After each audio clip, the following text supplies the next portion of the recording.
नमस्कार दोस्तों, मैं ओम सिंह पवार। टोकराज एकेडमी के अंदर आपका स्वागत है। हमारा टॉपिक चल रहा था राजस्थान उच्च न्यायालय। राजस्थान उच्च न्यायालय के अंदर हम पढ़ेंगे सबसे पहले राजस्थान उच्च न्यायालय के न्यायाधीश अपना पद ग्रहण करने से पूर्व यानी राज्य के राज्यपाल और उसके द्वारा यानी राज्यपाल के द्वारा नियुक्त किसी सदस्य के समक्ष शपथ लेंगे। यानी न्यायाधीश किनके सामने शपथ लेंगे कि उच्च न्यायालय के न्यायाधीश राज्यपाल के समक्ष शपथ लेंगे या राज्यपाल के द्वारा किसी भी व्यक्ति या सदस्य के द्वारा को नियुक्त किया गया हो उसके समक्ष न्यायाधीश शपथ लेंगे। शपथ किसके सामने लेंगे? राज्यपाल के सामने या राज्यपाल के समक्ष या राज्यपाल के द्वारा किसी सदस्य को नियुक्त किया गया है उनके समक्ष मुख्य न्यायाधीश शपथ लेंगे। फिर उसके बाद में न्यायाधीश अपना त्याग पत्र किनको देते हैं? यानी न्यायाधीश अपना त्याग पत्र राष्ट्रपति को देंगे। किसको देंगे? राष्ट्रपति को। यानी न्यायाधीश अपना त्याग पत्र किनको सौंपेंगे? राष्ट्रपति को। किसको? राष्ट्रपति को। उच्च न्यायालय या उच्चतम न्यायालय के न्यायाधीशों को हटाने के लिए अनुच्छेद 124 के खंड 4 में समान आधार है और उनको राष्ट्रपति महाअभियोग की प्रक्रिया के आधार पर हटाता है।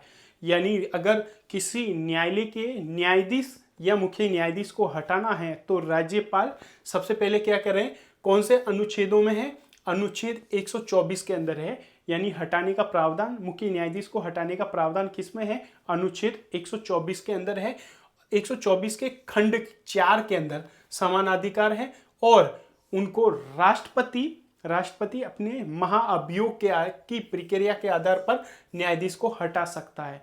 कैसे? महाअभियोग की प्रक्रिया के द्वारा हटा सकता है और उनके हटाने के दो आधार होने चाहिए। सबसे पहले सिद्ध कदाचार हो और समर्था या क्षमता हो, तो उसके माध्यम से वो राष्ट्रपति न्यायाधीश को हटा सकते हैं।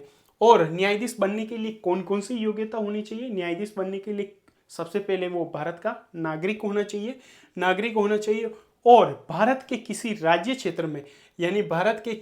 क्षेत्र में कम से कम 10 वर्ष तक न्यायिक पद धारण कर चुका हो। यानी वे भारत का नागरिक हो और भारत के किसी राज्य क्षेत्र में कम से कम न्यायिक क्षेत्र में कितने वर्ष? 10 वर्ष तक न्यायिक पद धारण कर चुका हो या किसी उच्च न्यायालय या अन्य न्यायालयों में लगभग 10 वर्ष तक अधिवक्ता रह चुका हो। यानी या तो अधिवक्ता कितने वर्ष तक? 10 वर्ष तक अधिवक्ता रह चुका हो या किसी भारत देश के किसी राज्य क्षेत्र में कम से कम 10 वर्ष तक किसी न्यायिक पद पर धारण कर चुका हो और 10 वर्ष तक या अधिवक्ता रह चुका हो तो वो क्या बन सकता है? मुख्य न्यायाधीश। अनुच्छेद 221 के अंदर उल्लेख है कि न्यायाधीशों के वेतन और भत्तों का उल्लेख किया है। यानी अनुच्छेद 221 में न्यायाधीशों के वेतन और भत्तों का उल्लेख किया गया है या न्यायाधीशों का वेतन भत्ता कितना होगा, कैसे होगा, वो उसके बारे में बताया गया है। सबसे पहले इनका वेतन यानी न्यायाधीशों का वेतन संसद द्वारा कानून बनाकर निर्धारित करती है। यानी संसद द्वारा न्यायाधीशों का वेतन किनके द्वारा निर्धारित किया जाता है? संसद के द्वारा। कैसे किया जाता है? कानून बनाकर उनका वेतन का निर्धारण करती है संसद न्यायाधीशों का। और उनके वेतन भत्तों का उल्लेख कौन सी अनुसूची में है? दूसरी अनुसूची के अंदर है। यानी न्यायाधीशों के वेतन और भत्तों का उल्लेख दूसरी अनुसूची यानी संविधान की कौन सी सूची के अंदर है? दूसरी अनुसूची के अंदर उल्लेख किया गया है।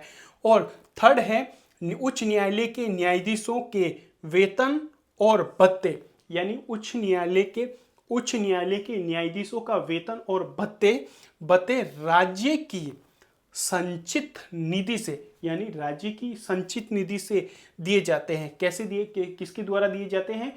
यानी उच्च न्यायालय के न्यायाधीशों के वेतन और भत्ते राज्य की संचित निधि से और इनकी पेंशन भारत की संचित निधि से दी जाती है। यानी क्या है कि राज्य उच्च न्यायालय के न्यायाधीशों का वेतन और भत्ते तो कौन सी, राज्य की संचित निधि से, और न्यायाधीशों के पेंशन भारत की संचित निधि से दी जाती है। ये अनुच्छेद 221 अनुच्छेद के अंदर उल्लेख किया गया है न्यायाधीशों के वेतन और भत्तों के बारे में। फिर उसके बाद में हम पढ़े कि अनुच्छेद 222 के अंदर उल्लेख है कि न्यायाधीशों का स्थानांतरण कैसे किया जाएगा। यानी न्यायाधीशों का स्थानांतरण का उल्लेख अनुच्छेद 222 के अंदर है। यानी भारत के मुख्य न्यायाधीश से परामर्श करने के बाद उस न्यायालय के न्यायाधीश का स्थानांतरण राष्ट्रपति करता है। यानी न्यायाधीशों का स्थानांतरण कौन करेगा, राष्ट्रपति के द्वारा किया जाएगा। कैसे, क्योंकि मुख्य न्यायाधीश से परामर्श करने के बाद, यानी मुख्य न्यायाधीश से परामर्श किया जाएगा किसके द्वारा, राष्ट्रपति के द्वारा, और उस न्यायालय के न्यायाधीश का स्थानांतरण राष्ट्रपति करता है। किसके द्वारा, कौन करेगा, राष्ट्रपति। किसकी परामर्श से, मुख्य न्यायाधीश की परामर्श से न्यायाधीशों का स्थानांतरण अनुच्छेद 222 के अंदर। फिर अनुच्छेद 223 के अंदर उल्लेख है कि कार्यवाहक मुख्य न्यायाधीश की नियुक्ति किसमें, कार्यवाहक मुख्य न्यायाधीश की नियुक्ति कौन से अनुच्छेद में उल्लेख है, अनुच्छेद 223 के अंदर। 223 में उल्लेख है कार्यवाहक मुख्य न्यायाधीश के। यानी उच्च न्यायालय के मुख्य न्यायाधीश का पद अगर रिक्त होने पर राष्ट्रपति द्वारा अन्य न्यायाधीशों में से कार्यवाहक मुख्य न्यायाधीश की नियुक्ति की जाएगी। यानी क्या कह रहे हैं कि अनुच्छेद 223 कहता है कि कार्यवाहक मुख्य न्यायाधीश की नियुक्ति कैसे की जाएगी। यानी उच्च न्यायालय के मुख्य न्यायाधीश का पद अगर खाली हो या रिक्त होने पर राष्ट्रपति द्वारा, किसके द्वारा, राष्ट्रपति द्वारा अन्य न्यायाधीशों में से ही कार्यवाहक मुख्य न्यायाधीश की नियुक्ति की जाएगी। यानी जो न्यायाधीश है उसी में से एक को कार्यवाहक